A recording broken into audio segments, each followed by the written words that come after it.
I don't believe there's a human being on Earth who doesn't experience periods of depression, times when, as far as he's concerned, the whole world can close up shop and go fishing. The experts say these periods of feeling low, unhappy, and depressed are a normal part of living, provided we don't go too low when we're depressed or too high at the happy end of the cycle. If your periods of depression are too deep or last too long, you could probably use some professional help. But we all experience these highs and lows, and I've been in a real beauty of a low for the past day or so. Incidentally, these periods of depression almost always follow an illness, even a slight cold. Well, last Sunday morning, I was awakened by the telephone at 5 o'clock in the morning. It was a man I'd known years before who happened to be passing through town and just wanted to call and say hello. At 5 on a Sunday morning, he wanted to call and say hello. But once I'm up for good, so I went to the kitchen to make a pot of coffee. The moment that telephone rang, I was aware that I was depressed. In fact, the telephone had also awakened my wife, who took one look at me and asked me what was wrong. I told her I was feeling a little depressed, and she gave me a very cheering message. If I remember correctly, she said, "Oh, really?" She always has one of those great morale boosters right at the tip of her tongue. But as I was making the coffee, I thought that even though I felt low enough to crawl under the door, I couldn't think of a single human being on Earth with whom I'd trade places. And this seemed to have a good effect. And I began to wonder if this is true of everyone. Would anyone agree to physically change places with another person, to forget completely his own life and past, family and friends, to lose completely his own personality, his own mind and abilities, and take on those of another human being, a stranger?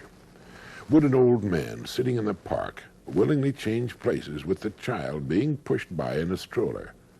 Would any woman, regardless of her present life, change places with any other woman on Earth? What do you think? Would you? Can you think of a person alive today with whom you'd willingly trade places? I mentioned this to my wife. I asked her the same question, and she said, certainly not. She said no one would, because it would mean losing one's identity, and that a person's identity is his most important possession. Now, to me, this was all very interesting, and I must admit that it went a long way toward restoring my attitude toward myself and the world. And the psychologists agree with my wife. They say that the most important thing to a human being is his identity as a person, and that's the thing he wouldn't trade. And now, a moment for this message. Bring this subject of trading places with someone else up the next time the family sits down at a meal. Give it some thought on your own. It has a way of getting us back on course. How about it? Is there anyone you'd trade with? Thank you. Harvey Mindus, a practicing psychologist and a professor at UCLA, is the author of this marvelous book, Laughter and Liberation, in which he points out that everyone seems to realize the importance of a sense of humor and agrees that it's one of our most valuable faculties. Thinkers, simple and profound, declare that the ability to see the funny side of things and to laugh at ourselves and our troubles is an asset of the greatest magnitude. It can help us contend with adversity, derive greater joy from living, and maintain our sanity. Yet no one seems to know how to cultivate it. The kind of humor that deserves to be called therapeutic is not the kind that enjoys jokes and comic routines, for delightful as they may be, they're contrived and superficial, bearing about the same relation to therapeutic humor as pretty pictures do to art. The kind of sense of humor that can help us maintain our sanity moves beyond jokes, beyond wit, beyond laughter itself. It must constitute a frame of mind, a point of view, a deep-reaching attitude toward life. A cluster of qualities characterizes this peculiar frame of mind: flexibility, in this case a person's willingness to examine every side of every issue and every side of every side; spontaneity, his ability to leap from one mood or mode of thought to another; unconventionality, his freedom from the values of his time, his place, and his profession; shrewdness, his refusal to believe that anyone, least of all himself, is what he seems to be; playfulness, his grasp of life as a game, a tragicomic game that nobody wins, but that does not have to be one to be enjoyed; and humility, that elusive quality exemplified by the rabbi in this traditional story. A wise old rabbi lay dying, so his disciples lined up next to his deathbed to catch his final words. They arranged themselves in order from the most brilliant pupil to the most obtuse. The brilliant one bent over the prostrate form and whispered, "Rabbi, what are your final words?" My final words, murmured the ancient rabbi, are, life is a river. Well, the disciple passed it on to the person next to him, and the phrase traveled like wildfire down the line. When it reached the oaf at the end, however, he scratched his head in perplexity. What does the rabbi mean, life is a river, he asked. Well, that question, of course, traveled back up the line. What does the rabbi mean, life is a river? When the star pupil heard it, he leaned over again. Rabbi, he implored, for the old man was breathing his last. What do you mean, life is a river? And the rabbi, shrugging, croaked, so it's not a river. A man who can shrug off the insufficiency of his ultimate wisdom, the meaninglessness of his profoundest thoughts, is a man in touch with the very soul of humor, and each of the 6 qualities contributing to it. And now, just a moment for this message. The 6 qualities of the kind of sense of humor each of us needs: flexibility, willingness to see every side of an issue, spontaneity, unconventionality, shrewdness, playfulness, and humility. How's your sense of humor these days? Maybe you saw the news item some time back about a Canadian farmer who sold his Stradivarius violin for, I think it was in the neighborhood of $60,000. He sold it to the same New York City dealer he had bought it from many years before. The dealer paid him more for it than he had paid, and that's because, of course, the violin had appreciated in value over the years and because of the shrinking buying power of the dollar. But the farmer sold his precious violin by the world's most famous violin craftsman because, as he put it, I'm getting old and I have no children to leave it to, and by getting it back in the hands of the dealer, he knew that it would wind up with someone who would treasure it as he had. Antonio Stradivari, the Italian violin maker, lived from 1644 to 1737. That's 93 years at a time when the average lifespan was about 30. He worked alone, although later in his life his sons helped him. No committee advised him. No one made decisions for him. His tools were primitive, but that was not important. He put himself into his work. All the world's tools couldn't make up for that. When he was finished with an instrument, when he was sure that his work measured up to his own personal standards, he signed his name to it. And today, more than 200 years later, his name is a household word all over the world. Everybody's heard of Stradivarius, the Latin form of the name that he inscribed on his violins. Throughout history, there have always been men with similar standards of excellence. Authors such as William Shakespeare, artists like Leonardo da Vinci, craftsmen like furniture maker Thomas Chippendale and silversmith Paul Revere. Everything they did was done well, not because it had to be, but because they wanted it to be. They had only to please themselves, yet the products of their fertile minds and skillful hands are still collected and admired today. What is it that causes one person to take pride in what he does, while others give little or no thought to the quality of their work at all, do you know? Of course, when we talk about Stradivari or Da Vinci, we're talking about great geniuses, towering talents who found their media and became great in them. There have been many other fine violin makers and artists who took just as much pride and care in their work, but lacked the same quality of talent.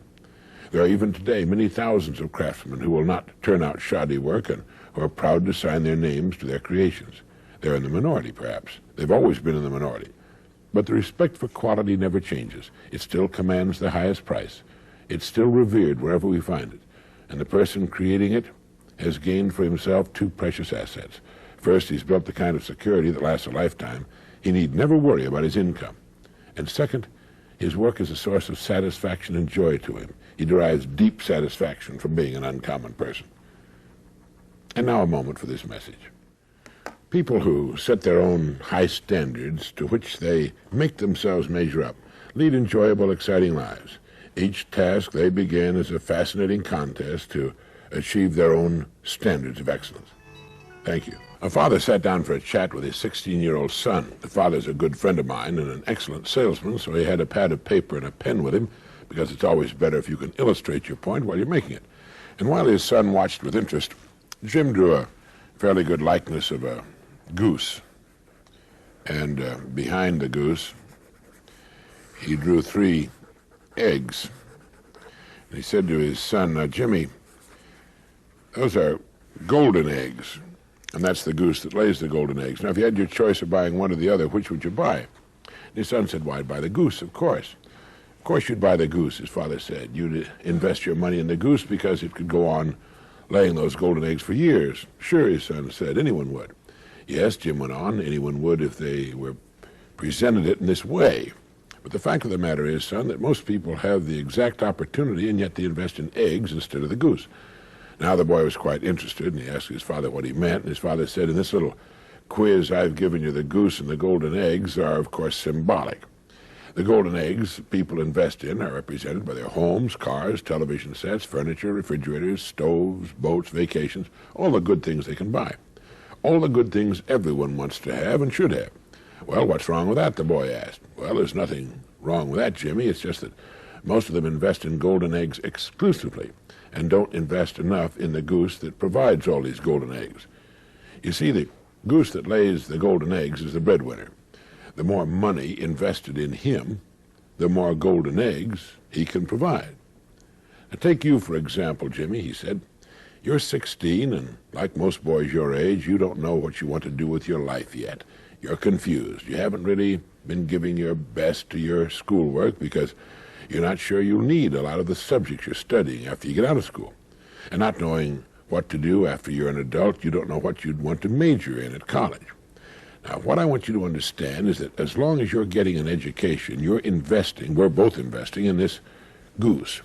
The more we invest here, the more golden eggs you'll be able to provide for yourself and your family someday. And if you're really smart, you'll never stop investing in the goose, even after college. Each year, you'll invest a percentage of your income in your continuing education. And each year, you'll find, well, that you're becoming more valuable as a person, able to provide still more and more of these golden eggs you and your family will want. Do you understand that, Jimmy? The boy was silent a long time, and he said, Yes, I think I do, Dad. I think I do. Now, just a moment for this message. After my friend had had his little illustrated talk with his son, as he told me later, the boy looked at the illustration a long time, then he picked it up, folded it, put it in his pocket, and went off to do his homework. I've got some advice here for you today on how to become hated, how you can stir up resentments and ill will that will simmer and hang on for years. All you have to do is criticize. No matter what a person has done or how he lives his life, he doesn't want nor does he feel he needs criticism. This is why a criminal can fly into a rage against witnesses, prosecuting attorneys, and judges. Although he may have committed the most serious crime and knows full well that he's committed it, he deeply resents those who by their actions are critical of him. The unfaithful husband or wife will, as often as not, fly into wounded self-pitying rage when confronted with evidence of his or her infidelity. Now, I'm not saying that people should not be criticized for criminal or moral misconduct, but I am saying that criticism makes a person try to justify himself. It wounds his precious pride, hurts his sense of importance, and thoroughly abuses and arouses his resentment against the person who, or persons, doing the criticizing. When we criticize another person, we set ourselves above him. We become the figure of authority and place the other person in an inferior position. He automatically, well, he doesn't like us.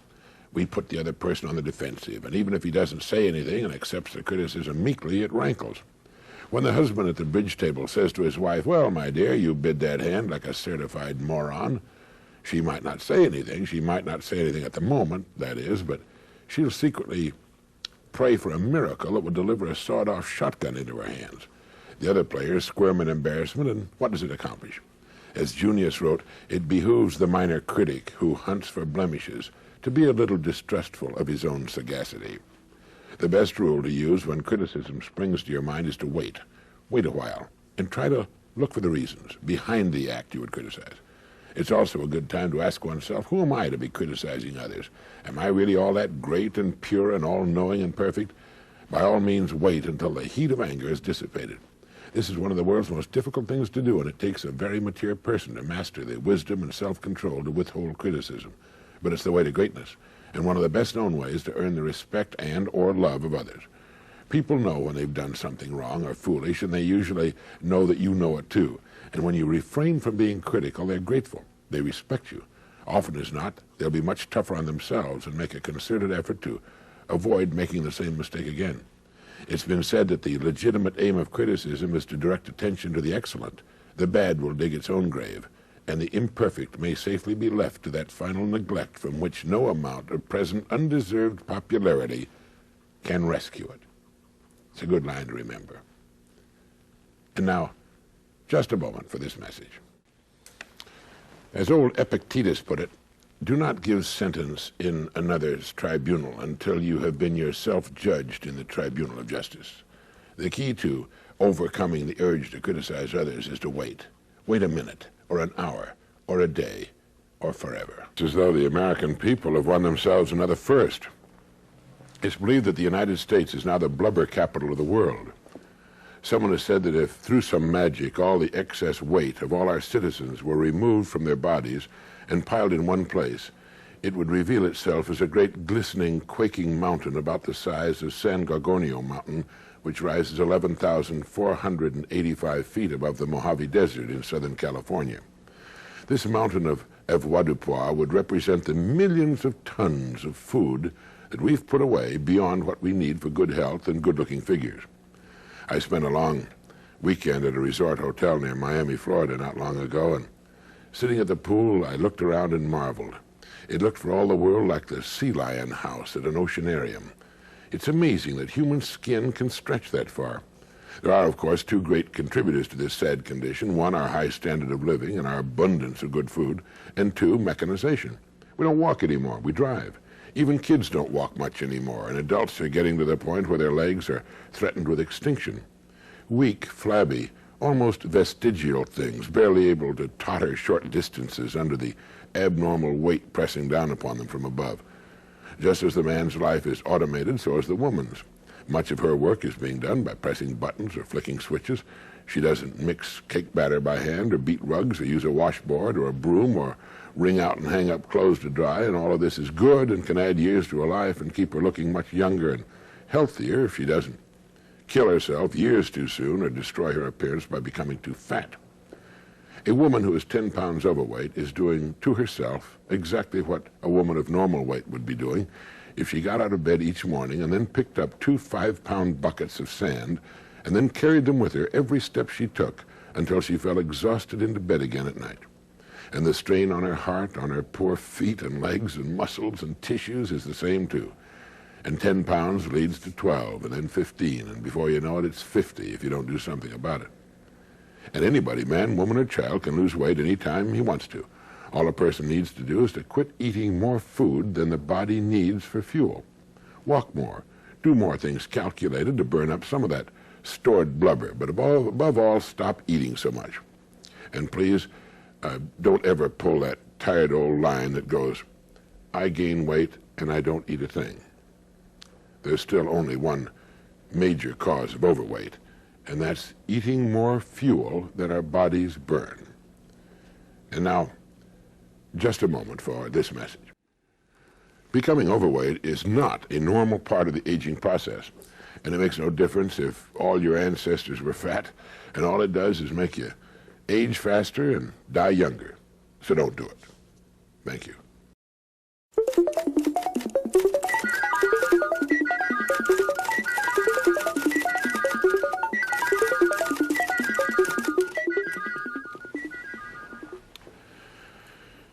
Back in the days of Thomas Jefferson, a person who had read 50 well-chosen books could consider himself well-educated. To give you an idea of how times have changed, take the plight of the business executive today.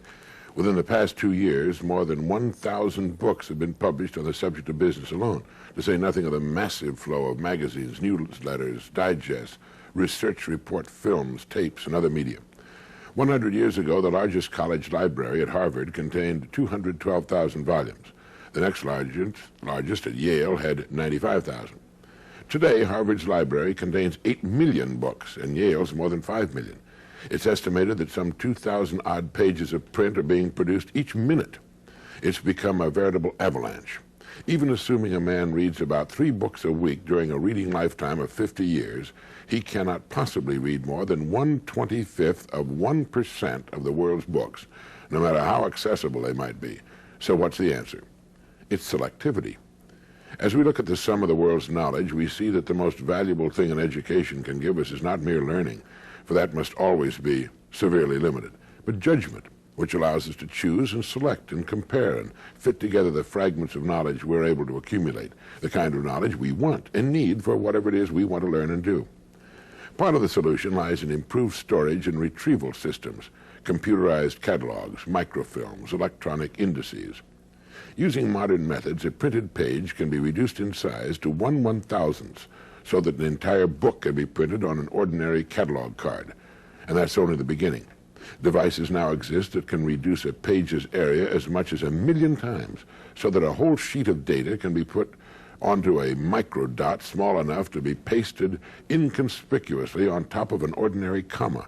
And in the near future, using an electron microscope and tiny dots of metal film, we'll be able to store 1,000 books of 500 pages each on an area no larger than the proverbial head of a pin. Soon micro-libraries will become feasible. All the world's books can then be put on a desktop or in a single cabinet. The living room or den archive will become commonplace. But the problem of time remains. Even if you had all the books in your living room, reading then would still be impossible. So no matter what system comes along, it's still a matter of selection. It's still a matter of finding what you're interested in and then getting the best books and other material available for your subjects. This also demands a kind of ruthlessness the average person finds hard to muster if he understands the problem at all. He must force himself not to read any part of the mountain of material that does not contribute to his real interest, and that's tough. And now, a moment for this message. I don't mean that we should no longer read for pure enjoyment, far from it. But since we can read only the barest fraction of the material available, we need to learn to be highly selective if we're interested at all in keeping abreast of the times. Thank you. It's been said that every man is the son of his own works. One of my favorite poets is Edgar Allan Poe, and his own life was as bizarre as his tales. His own life story is the story of an author of fantastic imagination, a brilliant editor and critic, a poet, tender and cruel, an alcoholic gambler, and debt-ridden neurotic. Poe's parents were strolling players, both of whom died before he was 2 years old, leaving 3 penniless children, William, Rosalie, and Edgar. William became insane, and Rosalie died young. Far more fortunate, Edgar was adopted by a wealthy merchant, John Allan, from whom he took his second name. Heir to a fortune, he was brought up in opulent tradition, and at the age of 17 was sent to the University of Virginia. It was there that Poe came into his tragic self. He drank and gambled himself hopelessly into debt. He was withdrawn from school, disowned by his foster parents, and because he now was no longer heir to the Allan fortune, his fiancée's parents persuaded their daughter, Elmira, to marry a more affluent man. After a 2-year enlistment in the Army, Poe moved to Baltimore to live with Aunt Maria Clem and her daughter, Virginia. There he somehow wrangled enough money to pay a Boston printer to publish some of his poems, and at the same time maneuvered himself into an appointment at West Point. The publishing of his poems was a literary and financial flop, the appointment a disaster. After 1 year, he was dismissed from the Academy for gross neglect of duty and disobedience. Poe's marriage to his cousin Virginia was equally a disaster. To begin with, he was 26 and an alcoholic, while she was a pale and sickly child of 13. The poor girl, though she witnessed some of her husband's finest hours, fell victim to most of his worst. His reckless living and squandering brought her mostly poverty and suffering for 8 years, and finally death, due, it was said, to malnutrition. The bright spots of Poe's life were his days as a magazine editor, contributor, and critic. As editor and critic for the Southern Literary Messenger, he brilliantly tore apart many of his contemporaries and their insipid works. His own crowning work, The Fall of the House of Usher, was published. The bottle and debt cropped up again and again, almost as hurdles between a series of magazine associations. The highlight of this period was the publication and enthusiastic reception of his great poem, The Raven. Poe became a social lion, but financially he received only about $10 for the work. His tragic end started on a note of happiness. Learning that Elmira, his youthful sweetheart, had been widowed, he proposed to her, and she accepted. Happily en route to Richmond for the wedding, he stopped off at Baltimore and just disappeared. And now, a moment for this man. Nobody knows what happened to Poe in Baltimore. He simply disappeared and was found a few days later in a pitiful drugged condition. It was all over. He died of a violent brain fever, and John Donne, the great English poet and clergyman who lived at the turn of the 17th century, wrote, "Our creatures are our thoughts, creatures that are born giants. My thoughts reach all, comprehend all. Inexplicable mystery. I, their creator, am in a close prison, in a sick bed, anywhere. And any one of my creatures, my thoughts, is with the sun and beyond the sun, overtakes the sun, and overgoes the sun in one pace, one step everywhere." Few of us appreciate the great gift of thought. In an instant, you can be anywhere, experience anything through the miracle of your thought. A man thousands of miles from home can, in his mind, be with his family in a millisecond. As John Donne indicated, we're in a close prison in our bodies and restricted to be in one place at a time, physically, even in a sickbed. But any one of our thoughts can be with the sun and beyond, can go anywhere, experience anything. The more you think about it, the more magical it becomes. I think some people have a more highly developed imagination than others. As children, we all have the wondrous ability to bring interest, adventure, and a whole world of excitement into our lives. Have you ever stood just outside the door of a small child's room and listened to him or her at play? It's wonderful, jabbering away to his imaginary playmate or teddy bear or doll, and the sound effects a small boy can make as he plays with his toys tell you what world he's living in at the moment. As we grow older, we tend to put away the exciting world of imagination, except for the highly creative person. He keeps it alive. It changes, but remains a vital part of his existence. A vivid imagination can be a blessing to the sick and incapacitated. They can travel to the ends of the earth with complete enjoyment, with none of the exasperations and lost baggage and language problems and waiting boredom that is so often a part of real travel. People can be enjoyed without argument or disappointment. It's reported that disadvantaged children often live so much in their imaginations that as they grow older, they fail to take advantage of opportunities which exist in the real world. They wake up in so bleak and forbidding an environment that they immediately escape into the world of fantasy and remain there during all of their waking hours. Man would not be man if his dreams did not exceed his grasp. And the dream, the imagined better world that becomes a goal instead of mere fantasy and escape, can and does become the real world. It's the imagined world of the future that keeps the student at his books, the workman at his job, the wife at her housework. It's what makes the driver mount the cab of his truck and the surgeon scrub up for another operation and the salesman make another call. The imagination is man's most precious gift, and it's with us every day of our lives. Maybe that's why we sort of tend to take it for granted. Now, just a moment for this message. Our creatures are our thoughts, creatures that are born giants. My thoughts reach all, comprehend all. Inexplicable mystery. And what you find yourself imagining most is the key to your future. You ever get mixed up with the pronouns I and me? Millions of people do.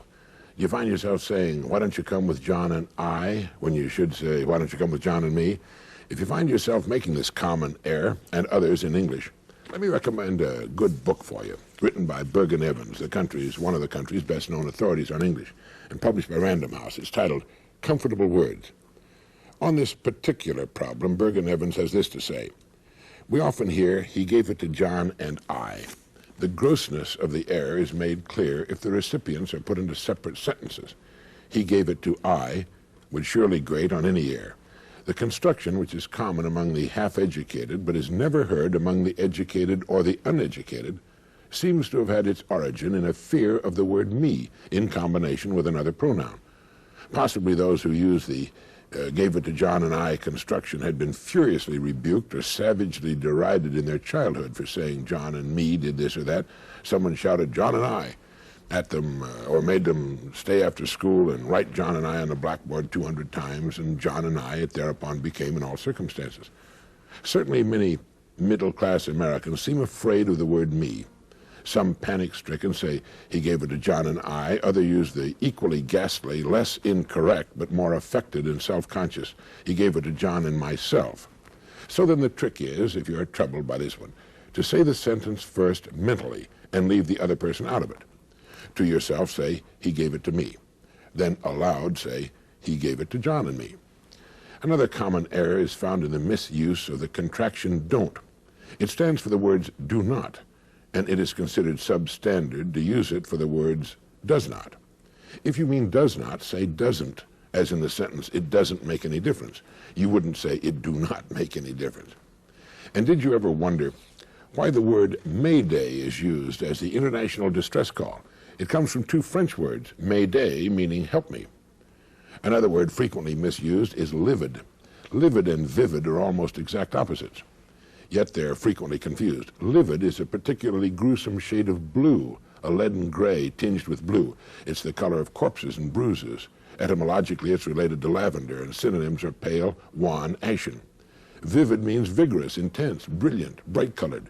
It comes from the Latin word meaning to live, and it's related to vivacious, and its synonyms are clear, lucid, bright. If you like the English language, get the book Comfortable Words by Bergen Evans.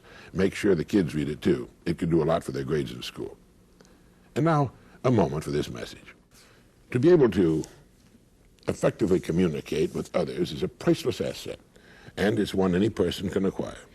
Do you know that goodbye is a slurred contraction of God be with you? Once upon a time, there was a man who felt he'd reached the end of his rope. It seemed that all the interest had suddenly vanished from his life. His creative wells had seemingly dried up. He still had his work, but it suddenly seemed meaningless to him. Even his family and his home receded darkly in his mind. And finally, nearing the point of desperation, he went to see his old friend, the family doctor. The doctor listened to his story, saw the depths of his depression, and then asked him, "When you were a child, what did you like to do best?" "I like to visit the seashore." "All right," the doctor said, "you must do exactly as I tell you. I want you to spend all day tomorrow at the shore. Find a lonely stretch of beach and spend the entire day there from 9 in the morning until 6 in the evening. Take nothing to read and do nothing calculated to distract you in any way. I'm going to give you 4 prescriptions in order. Take the first at 9, the second at 12 noon, the third at 3 o'clock, and the last at 6. Don't look at them now. Wait until you arrive at the shore tomorrow morning." Well, the man promised he'd take the doctor's advice, and the next morning, a little before 9, he parked his car on a lonely stretch of beach. There was a strong wind blowing in from the sea, and the surf was high and pounding. He walked to a sand dune near the seething surf and sat down. He took out prescription number 1, opened it, and read it. It said, "Listen." That was all that was written on it, the one word, listen. And so for 3 hours, that's all he did. He listened to the sound of the buffeting wind and the lonely cries of the gulls. He listened to the sound of the booming surf. He sat quietly, and he listened. At noon, he read the second prescription. It said simply, "Reach back." And so for the next 3 hours, he did just that. He let his mind go back as far as it could go, and he thought of all the incidents of his life he could remember, the happy times, the good times, the struggles, and the successes. At 3 o'clock, he tore open the third prescription. It read, "Re-examine your motives." And this took so much intense thought and concentration that the remaining 3 hours slipped quickly by. For 3 hours, he re-examined his motives, his reasons for living and moving closer to fulfillment. He clarified and restated his goals. And at 6 o'clock, under a gray, darkening sky and with a taste of salt spray on the wind, he read the fourth and final prescription. It read, "Write your worries in the sand." There had been one thing that had been worrying him particularly, so he walked to the hard sand and with a stick wrote this worry in the sand and stood looking at it for a moment.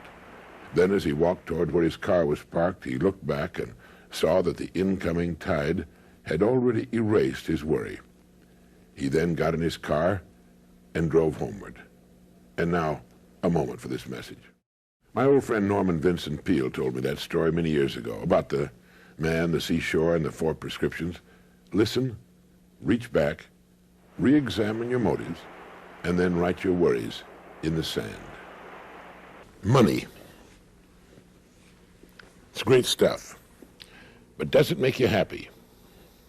I read an interesting story in Forbes magazine about 3 young men, all in their middle to late 30s, who had formed a successful electronics firm and sold out to a much larger company for several millions of dollars, making each of the 3 quite rich. Each of them was asked by the Forbes reporter, has this wealth and the leisure, the opportunity to now do anything you want to do, made you happy? In each case, the answer was no. I know that sounds ridiculous to many, but it's true all the same. The proof that it is true is that each of the 3 young millionaires soon went right back to work to start all over again. One of them, in the style of Thomas Edison, sleeps in his lab on an air mattress so as to never be far away from his work. They all tried the life of leisure, and they all gave it up as an unhappy, unfulfilling, unrewarding, and boring form of existence. They found that they were happiest when they were working hardest to achieve the success and riches they finally won and then didn't want.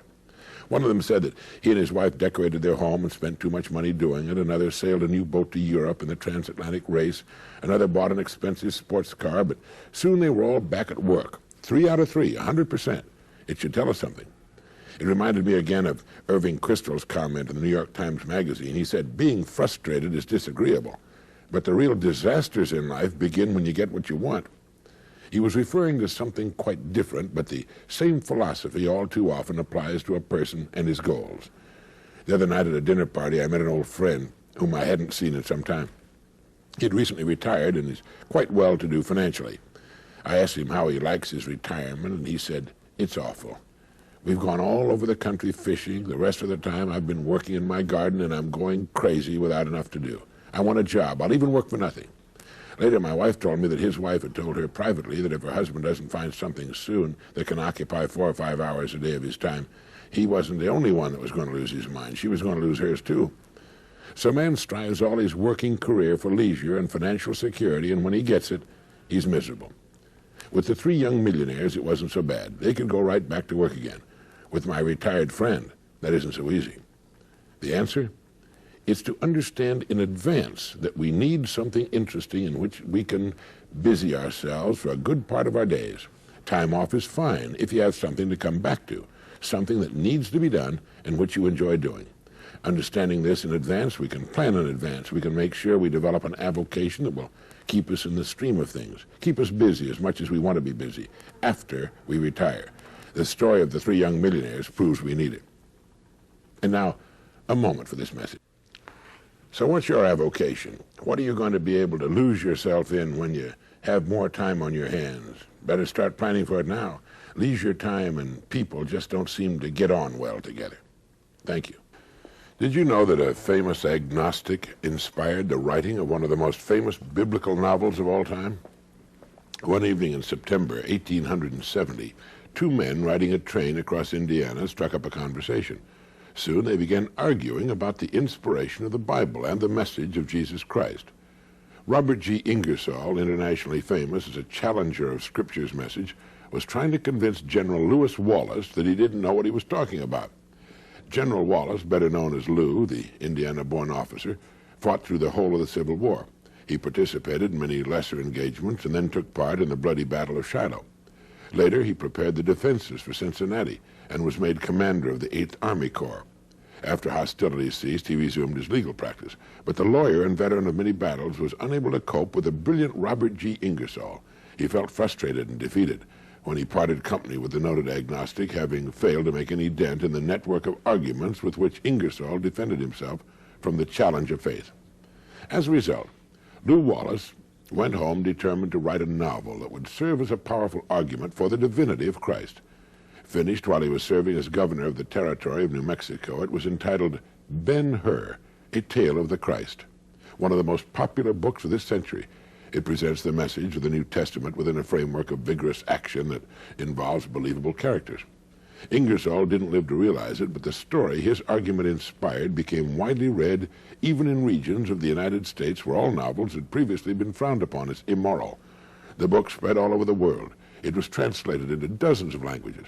And when Lew Wallace saw the set for the Broadway version of his book in 1900, he exclaimed, "My God, did I set all this in motion?"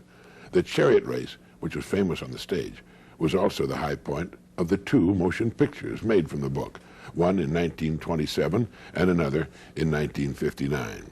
The latest one cost $15 million to produce and cleaned up at the box office. Within 8 years of the time it was published, Ben-Hur sold over 500,000 copies, unheard of in those days. It later sold 5 million copies, and it's still available in a number of editions. But it wasn't just a case of a general hitting it lucky with his first book. Lew Wallace had always written. He began his first book, The Fair God, a tale of Cortez and the conquest of Mexico, and he was just 18 years of age. Later, as ambassador to Turkey, he wrote his last book, The Prince of India, at the age of 66. Well, it's quite a story. Not just Ben-Hur, but the way it happened to be written and what happened to it afterwards, all because of a heated argument on a train. Now, a moment for this message. Yes, the story Ben-Hur became one of the world's all-time bestsellers, but it doesn't hold a candle to the old book itself, from which it got its story. The Bible is still the #1 bestseller of all time. The truth is that it's happened to thousands of people in thousands of different situations. But the man who made the story famous, in this country at least, was Dr. Russell Herman Conwell, who lived from 1843 to 1925, and who, by telling the story from one end of the world to the other, raised $6 million with which he founded Temple University in Philadelphia. and thus fulfilled his dream of building a university for poor but deserving young men. Dr. Conwell told the story Acres of Diamonds more than 6,000 times and attracted great audiences wherever he appeared. I'm sure you're as familiar with the story as I am, but it isn't the story that's so important in itself, and you're probably wondering if I'll ever get around to telling it. The important thing is that we apply the principle of the story to our own lives.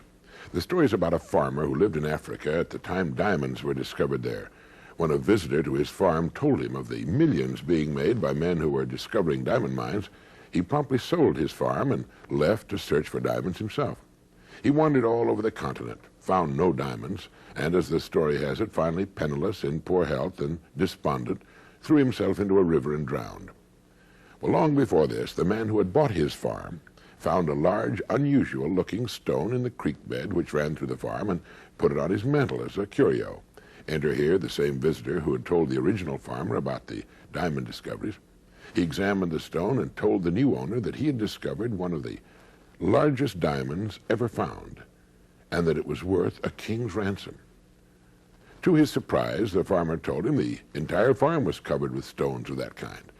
And to make a long story short, if it isn't already too late, the farm, which the first farmer had sold so that he could go look for diamonds, turned out to be one of the richest diamond mines in the world. The point Dr. Conwell made was that the first farmer had owned acres of diamonds, but had made the mistake of not examining what he had before he ran off to something he hoped would prove to be better. He would then point out that each of us is like that first farmer. No matter where we live or what we do, we're surrounded by acres of diamonds if we'll simply look for them. Like the curious appearing stones which covered the farm, they might not appear to be diamonds at first glance, but a little study, a deeper examination, and some polishing will usually reveal our opportunities and perhaps uncover our own hidden talents and abilities and genius for what they really are. We just haven't been looking for them. And now, in just a moment, I'll be back. Acres of Diamonds. It's a good story to tell the youngsters over the dinner table. It's the kind of story we all need to remember from time to time and look for our own.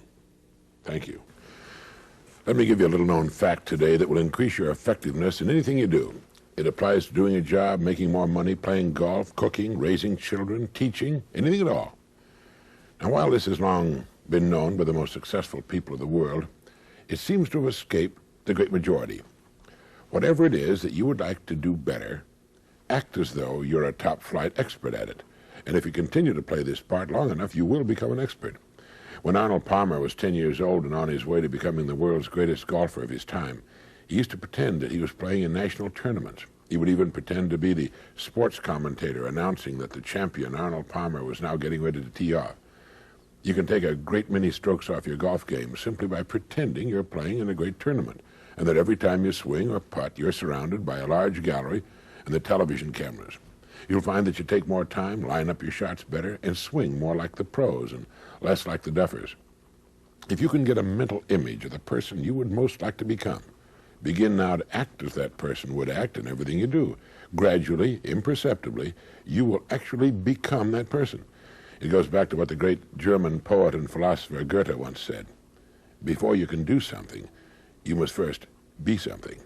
Before you can do what you would most like to do, you must first become the person who can do it. A woman cooking dinner has only to act like a great chef to turn out a better meal.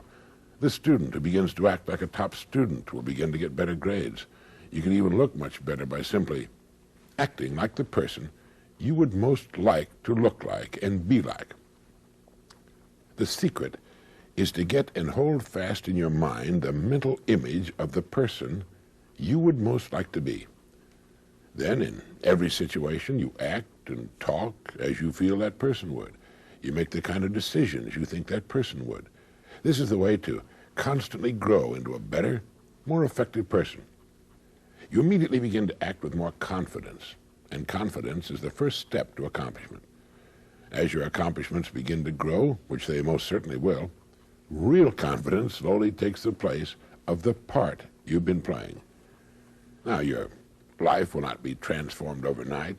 There'll be no sudden miracles, perhaps, but steadily, day by day, you'll grow into the image you hold in your mind. If you doubt this, try it for 30 days and watch what happens. You've got nothing to lose. The The time is going to pass anyway. Why not put it to work, becoming the person you most want to become? It's the trick of the experts in every field. And now, just a moment for this message. Life is much too short to live fearfully, to settle for less than the best that's in us. We can become only what we expect of ourselves. We must act the part before it can become real.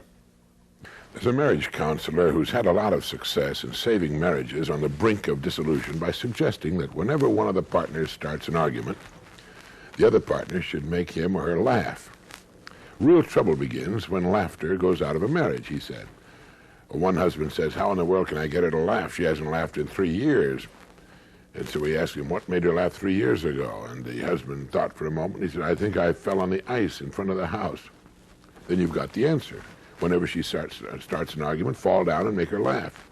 Well, this made them both laugh, of course, and the doctor went on to suggest that the husband think of anything that might be silly enough to get them both laughing. Stick celery in your ears, anything, he said.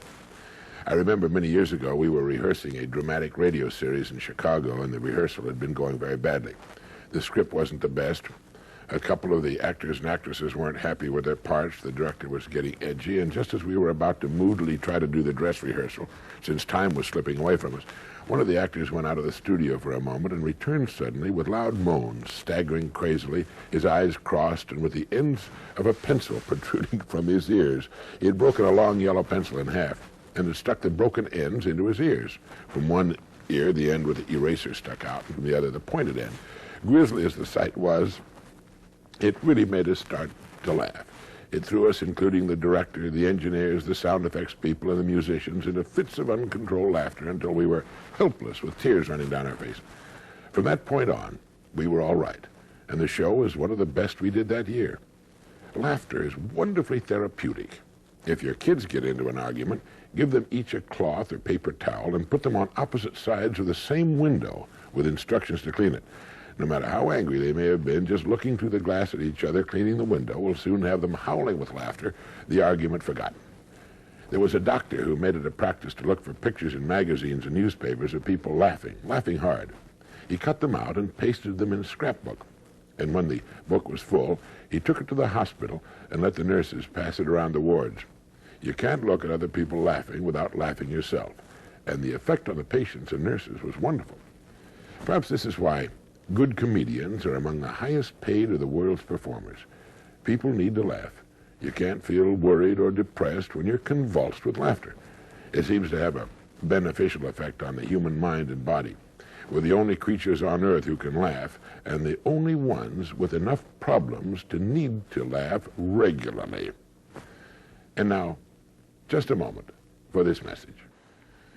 I remember reading about a husband who, when he had a nerve-wracking day at the office, would come home with his hat on backwards. If his wife had had a bad day, she'd wear her apron backwards.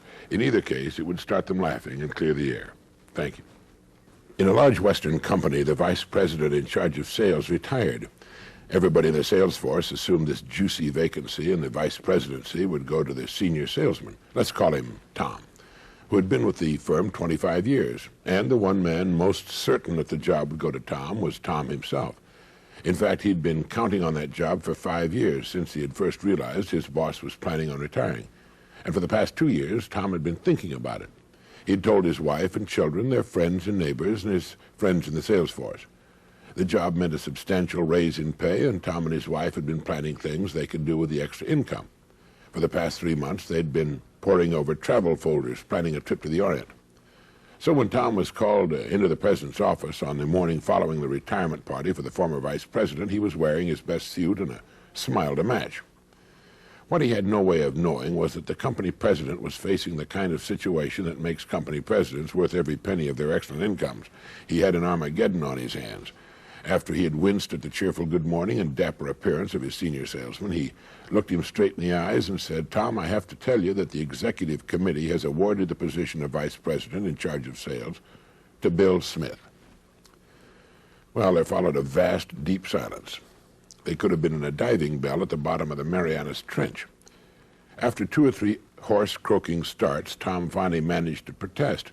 "But Bill has been with the company 5 years. I've been here 25. Well, enough of that. Facing the other men of the sales force and going home to face the family was an Armageddon or two for Tom. But it finally dawned on him in the weeks and months that followed that he had confused seniority with accomplishment. Tom didn't really have 25 years' experience with the company. He had 1 year's experience repeated 25 times.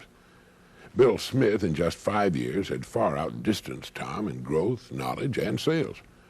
While Tom was putting time in, Bill was putting in everything he had. And now, a young man, but with his head crammed with detailed information on every phase of the company's operation, with great plans for the future, with 5 years of outstanding sales behind him, Bill Smith found himself vice president in charge of sales. The executive committee had made a wise decision. It was interested in the growth of the company, not Tom's planned trip to the Orient.